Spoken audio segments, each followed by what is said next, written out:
If I was to ask you, who are you? Like, who are you really? What would you say? Maybe you'd say, I'm a teacher, or I'm a chef, or I'm an accountant. Or maybe your go-to is your relationship status. I'm a husband, I'm a mother, or I'm a grandparent. Or maybe you'd identify with a hobby or a passion of yours. I'm a cyclist, I'm a gamer, or I'm a gardener. See, there are 1,000 tiny little things that all contribute in making you, you. From your family of origin, your cultural background, your education, your job, your passions, your significant other, your kids, to your fears, your anxieties, your hopes and dreams for the future. All of these things are like tiny little puzzle pieces. Zoom into each of them in isolation and you're not going to see that much, but if you put them all together, they'll form an image of you.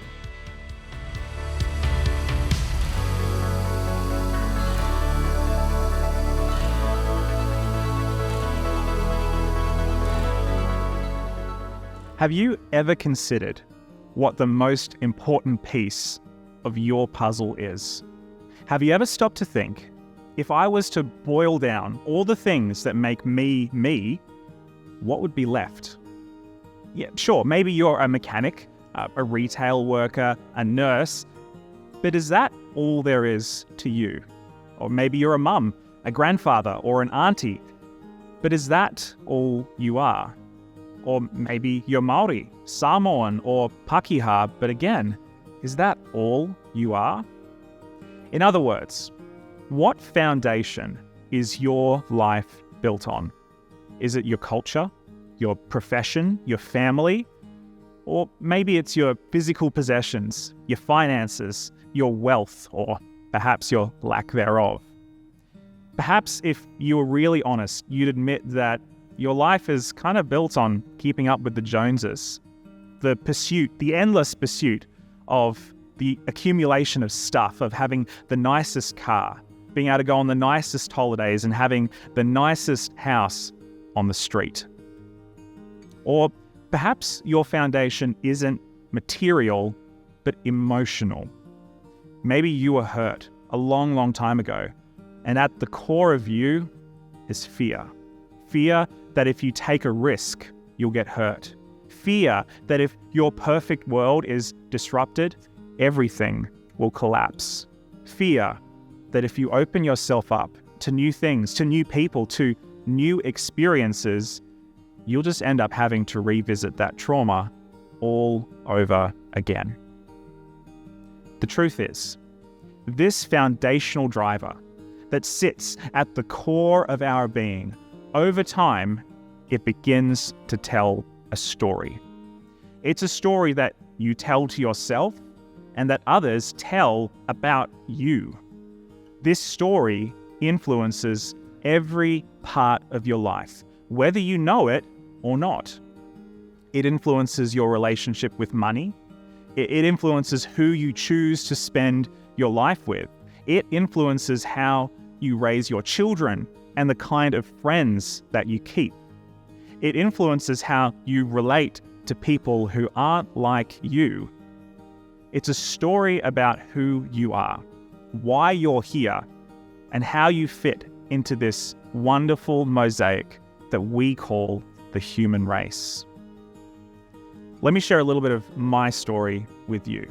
See, I grew up in the 90s, and like many kids who grew up in the 90s, I was outside most of the time. If I could have eaten and slept outside, I would have. And when I was outside, one of the things I loved to do the most was ride my bike. My friends and I were seldom off our bikes, and we would always go up and down the street, visit each other's houses, go down to the corner shop, all on our bikes. It was the way that we got around, and we felt cool doing it. But there was one day of the week where I was not allowed to ride my bike. See, if you didn't grow up as Seventh-day Adventist Christian, you may not know that we as Seventh-day Adventists celebrate the Sabbath on Saturday, the seventh day of the week. And when I was growing up, it was a day where you were not allowed to ride your bike.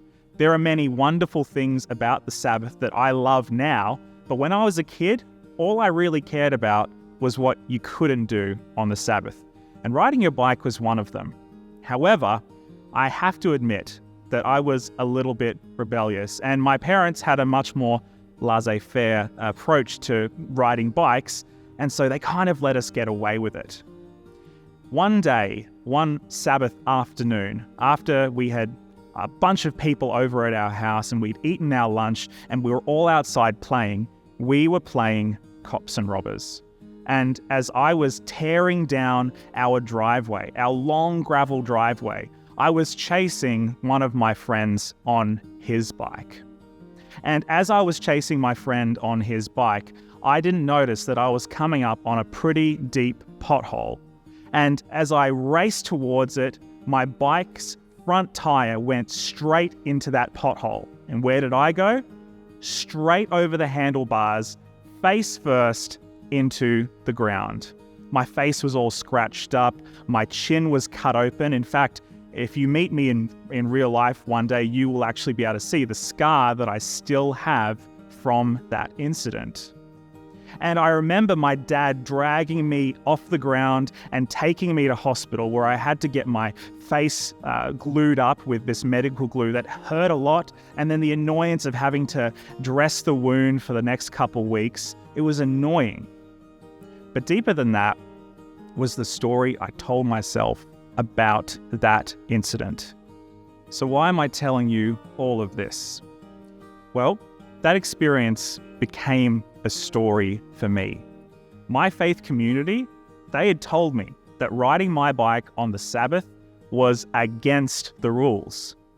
They'd also told me that God, he punishes people who break his rules, and therefore you might be able to put the pieces together, so to speak, of the story that I told myself. The story I told myself was this: God is like an angry dad.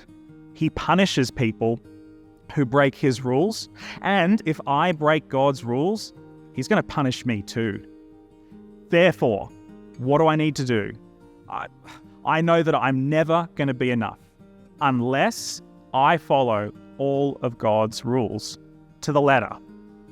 And that was the story I told myself. And to be honest, that's the story that a lot of people like me still tell themselves to this very day. You know, I tried my best to follow God's rules, to be a good little boy, to be the kind of little boy that God would accept, that God would love. But no matter what I did, I realized over time that I was doomed to failure. No matter how good I was always going to mess up. It was inevitable. No matter how much I tried to fight my temptations to do the right thing, I knew that one day, inevitably, I'd slip up. And eventually, I came to the conclusion that nothing that I did would ever be enough to please God. And I came to another conclusion as well. Because of this story that I told myself that I would never be enough for God. See, the trouble with what I was doing was that I was telling myself a bad story. Everything that I had ever tried to do, trying to be good for God, was doomed to failure from the start. I tried so hard, and I told myself the same story over and over and over again, hoping that one day I would be able to be enough, to do enough, to be acceptable in God's eyes. But the story was a bad one. It wasn't a good story. And as I said, it's a story that many people tell themselves even to this day. And it took a long time for me to realize that the problem wasn't with me. The problem wasn't with me not being good enough. The problem wasn't with me not, trying hard enough. What I didn't need was more discipline or a new hack or a new way to be the kind of person that God wanted me to be. What I really, truly needed was a new story. So, let's talk about your story again. And I want to go back to the beginning and ask that same question one more time, which is, if you've forgotten, what is the foundation that your life is built on? Is it built on your job? Is it built on your family? Is it built on your hobby or a passion? Is it built on money, material wealth? Or is it built on any number of other things? See, the problem with basing our identity in these things is that they're fleeting. They don't last. They're here today and they're gone tomorrow. One day, you've got a stable job, and the next, the economy has crashed, your company is slashing all its workers, and boom, you're unemployed. One day, you've got a beautiful family, a spouse who loves you, and the next, your loved one decides they don't want to be with you anymore. Or one day, you're enjoying your hobby, and then life gets busy, and you don't have time for it anymore, or maybe your social group moves on. If we base our identity on things that don't last, then one day, inevitably, the carpet is going to be pulled from under our feet, and we're going to be left wondering, who am I? When the kids leave for university, who am I going to become? If I lose the passion for my hobby, who will I become? If I go through a breakup, who will I become? If I get let go from my job, who will I become? If we base our identity on something that doesn't last, we'll never be satisfied in life. And we'll always be chasing the next thing, latching on to anything that we can to give us meaning and give us purpose. The story that we tell about ourselves and about the world, that story matters. Your story matters. And what you don't need, what I don't need, is a shaky story. One that's just going to crumble when life gets hard. No, what you and I both need is a story that won't move, that won't be shaken by the storms of life. We need a story that we can rely on in the good times, but especially in the bad.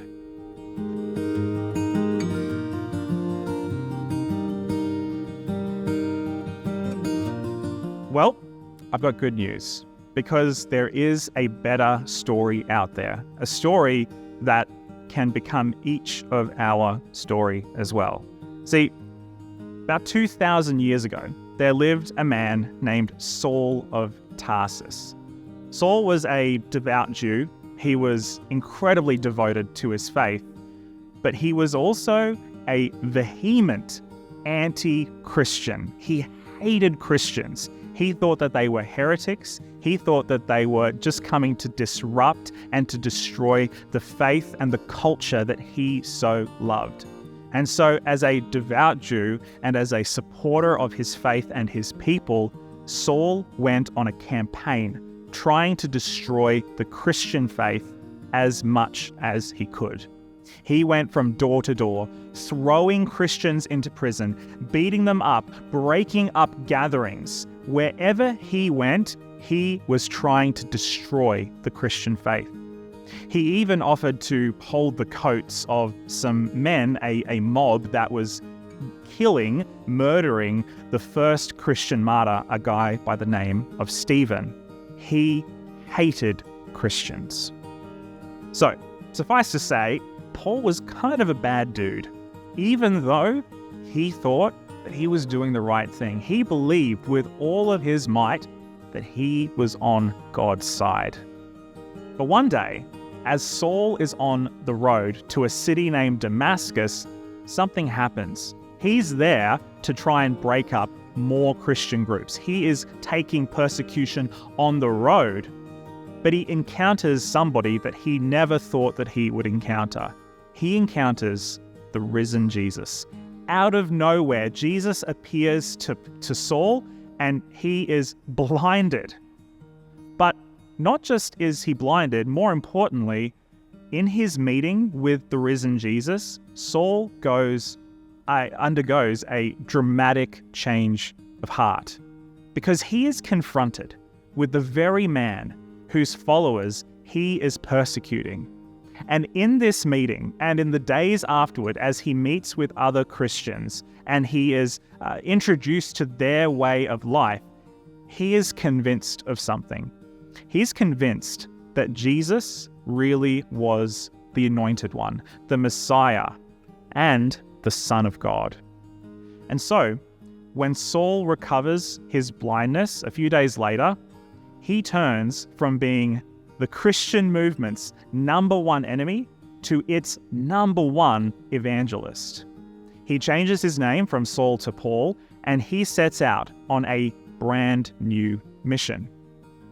He travels from city to city, spreading the good news about Jesus and telling everybody that he can that Jesus died and rose from the dead, so that every person who trusts in him can receive eternal life and can be part of God's brand new creation family.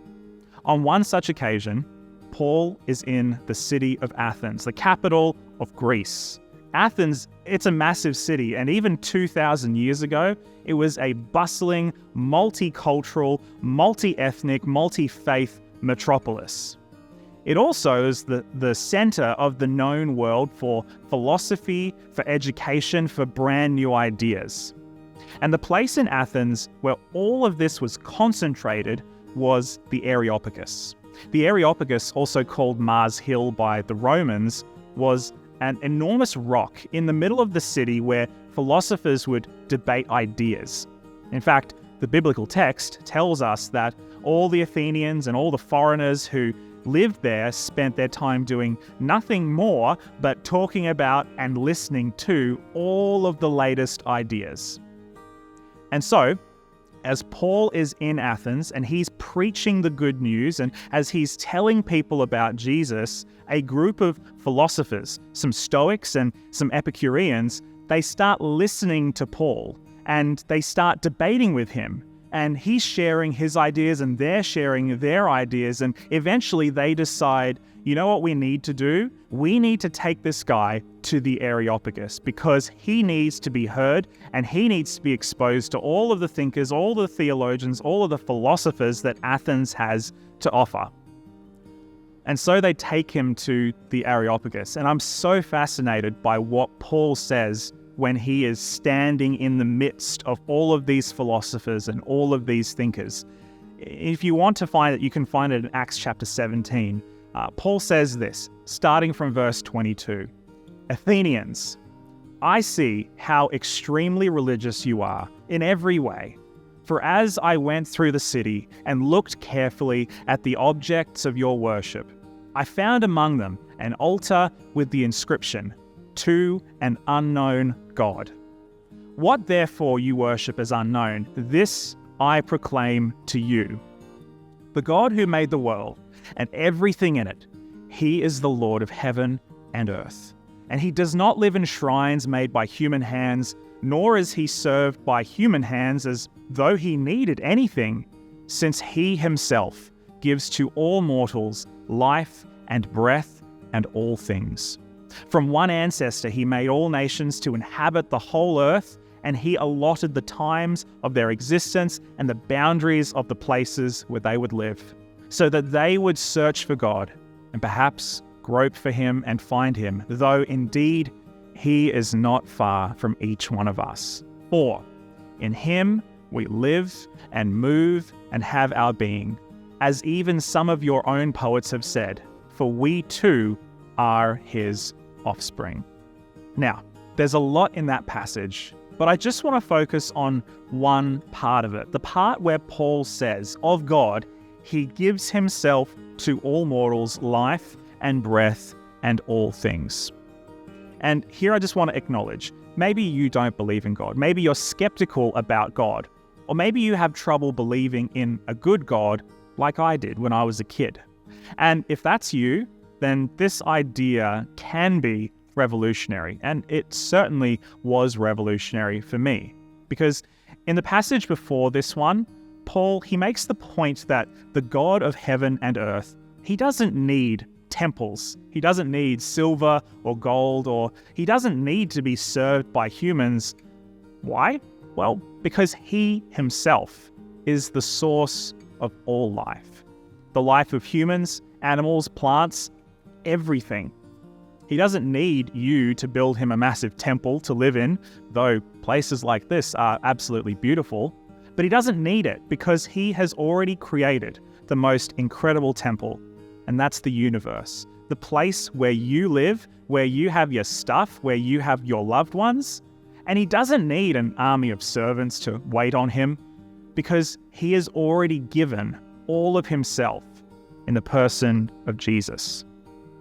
The thing that changed everything for me is this, that God doesn't need your good deeds because he is goodness himself.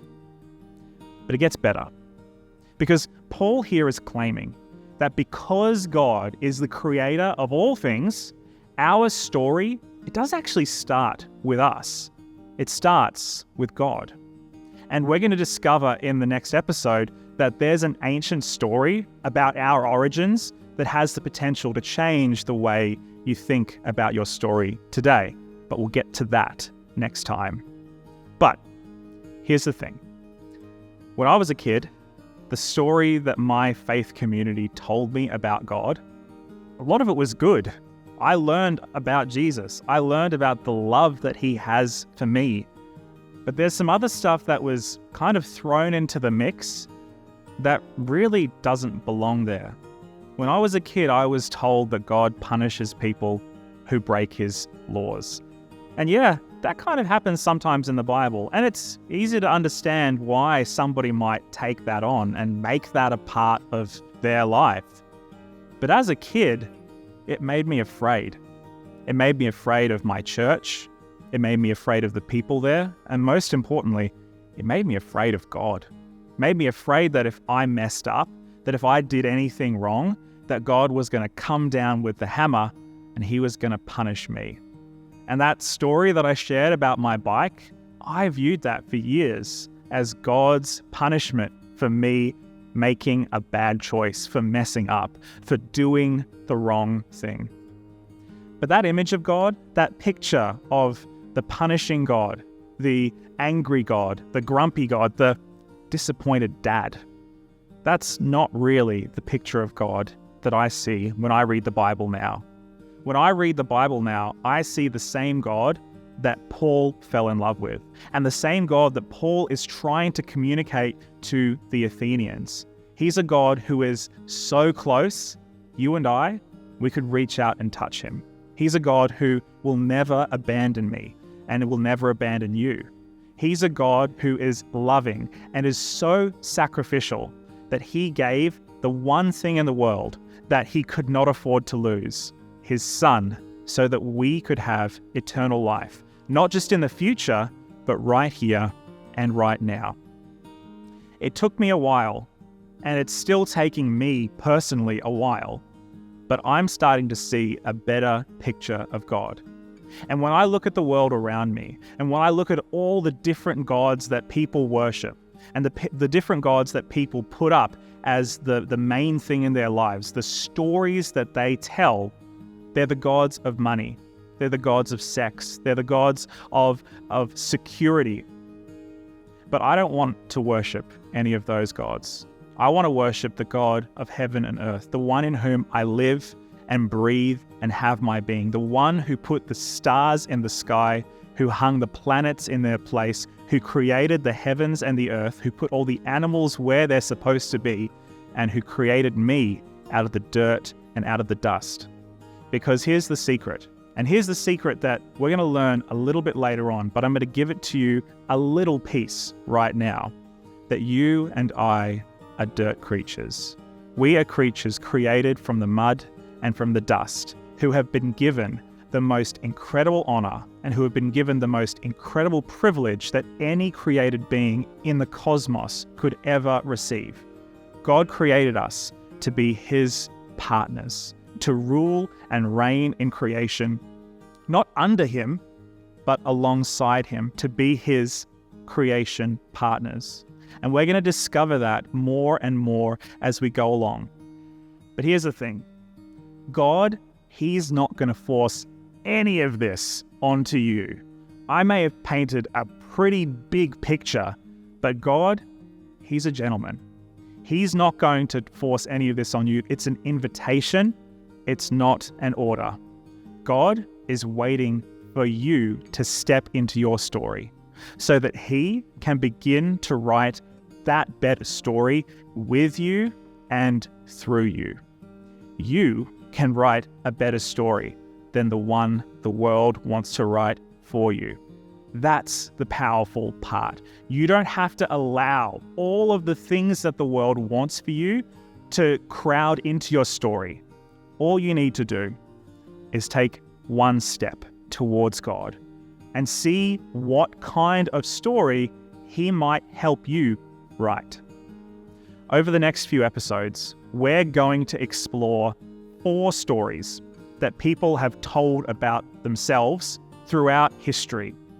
We're going to go all the way from the banks of the Euphrates River to a tiny village in northern Germany. We're going to see what stories people told about themselves and how the story of Jesus has disrupted and subverted those stories.